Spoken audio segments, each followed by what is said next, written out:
Well, Danica, obviously relationship matters when it comes to Trump, but Anthony Albanese is leaving himself open to the accusation that he's prioritising his relationship with Kevin Rudd over Australia's best interests. Well, of course he is. I mean, don't forget that Kevin Rudd was once a former mentor of Anthony Albanese, and I just think all he's doing is trying to smooth over, say, look, there's nothing wrong, when really in the background we've got deteriorating relations with our #1 ally. We can't get the President of the United States, the most powerful man, on board. Anthony Albanese can't even secure a meeting with this bloke. As we found out today, he's now banking on a series of summits that are coming up in India and then later this year in November, in the hope that he may or may not get a meeting. But the elephant in the room, it always has been, is Kevin Rudd. Now, if Kevin Rudd had a shred of decency, he would actually go, maybe I need to leave this role. Or if Anthony Albanese did, he would tap him on the shoulder and go. In the end, Donald Trump does politics very differently, and Donald Trump is a businessman, a strong businessman, and he doesn't forget things. We know that Kevin Rudd has said awful things about him in the past. He called him the village idiot, a traitor to the West, and then when he was re-elected, James, Kevin Rudd annihilated his keyboard, went and deleted all the evidence of things that he'd ever said about him on social media. But in the end, Trump doesn't forget that. So Anthony Albanese can try and make out like, oh, you know, everything is okay. We know it's okay. And you'll also recall James, a pollster, yesterday on Sky News said that the problem is the ambassador. So that speaks volumes. Well, let's James, go from the elephant in the room to the lizard. Yeah, Will, go ahead. Well, I'll just add a different spin, which is I don't necessarily think he's prioritising his relationship with Rudd as much as he just knows how evil and vindictive and spiteful Rudd can be if he is scorned. So I think he would go, if I'm going to get rid of Rudd, Rudd will make my life incredibly difficult. And so it's just easier to keep him in the job. I think that's really what's behind it. Well, yeah, you raise a good point. If Kevin Rudd's not in Washington, D.C., he's in Australia, so maybe that feeds into Anthony Albanese's decision.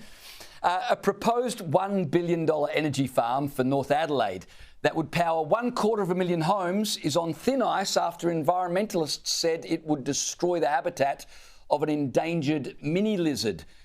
Will, I'm as passionate about pygmy blue-tongue lizards as anyone, but wind farms do a lot more environmental damage than that.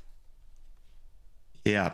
The dark satanic mills of the modern age strike again, James. The great tragedy of this push to renewables, and there are several great tragedies involved in it, is that they actually undermine practical environmentalism. They are littering the great landscapes of Australia.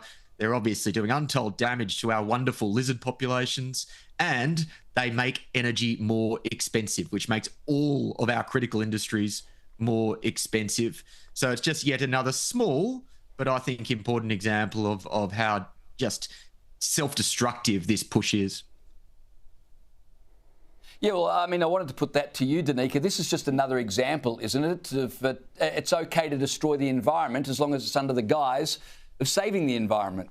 Yeah, under the guise of a lizard, James. Look, honestly, the problem is, and this is what you don't hear from all the eco-zealots and all the climate warriors, you don't actually hear about the environmental damage, the habitat loss, the destruction of marine life, the destruction. You've got to razor the lands to put in all of these wires. I mean, here in Australia, we need about 10,000 wires just so Chris Bowen and co can connect wind and solar generation to the grid. And that comes at the expense of farmers, of course, who have to wake up every day to see these wires razoring their lands, but you don't hear that. I was a couple of weeks ago actually in Croatia, and I saw all of these wind farms as I was travelling from one place to another, and literally the land is completely destroyed. It is bare, and you see one after the other, one after the other. These things aren't turning, of course. It's in the middle of summer, so it's a part-time energy source, as we know. But what I thought to myself was, gosh, this looks so hideous, and this is what we're facing in Australia, because you've got Chris Bowen so determined to put up these wind farms or carve out in the monstrosities of the sea, and it really is awful. So yeah, it is a small example, this lizard that you raise, but it actually represents a bigger problem, and one that the climate warriors are just not very eager to talk about, James. Indeed. All right, more Labor lies, this time from Assistant Minister for Workplace Relations, Patrick Gorman. He tweeted this morning, and I quote, "Here's what to look forward to when you wake up on the 1st of July 2025. Fairer wages, cheaper energy. So I thought, hang on a second, how is energy getting cheaper? Well, his next tweet explained it. He wrote, Australian households will receive $150 off their power bills. This support builds on earlier rebates, already easing pressure across the country. Danica, a taxpayer-funded payment to electricity companies to offset higher prices doesn't mean cheaper energy. It's a bald-faced lie.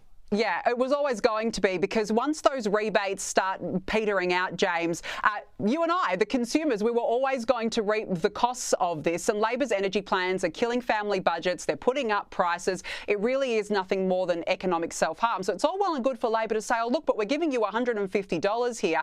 Yeah, but at the end of it, we're still going to end up with having to pay more. In fact, the average typical East Coast household power bill, I read, is around $428 a quarter for the first half of the financial year, but this is set to jump to $503, James, from January once those rebates end. So Labor can spin it all it likes, but we know that as of July 1 today, the power bill's up 9%. Really quickly, Amazon is on track to employ more robots than humans in its warehouses, saying it'll make deliveries cheaper and faster. They currently employ 1.5 million people, but they've just deployed their 1 millionth robot. And Will, I get this. Robots will work 24 hours a day, 7 days a week. They don't whinge or whine. They don't take sick leave. There's no payroll tax. And best of all, you can sack them if you get sick of them. Just pull the plug out and bin them. What's not to like about this? I don't think there's something to like or dislike. It's just the reality, James. This would be like complaining about the introduction of the production line 100 years ago. It's going to happen whether we like it or not, and I think we just have to get ready for it. Yeah, I reckon you're right. In 10 seconds, Danica, what do you think? Is this a problem or is this just the future? It is the future, James. There's nothing we can do about it. Robots are here to stay. It's just the way it goes. Let's hope it never applies to TV hosts, Danica. Well, thank you both for being on the panel. I appreciate you. And Danica, I'll be with you on Sunday night for Danica and James.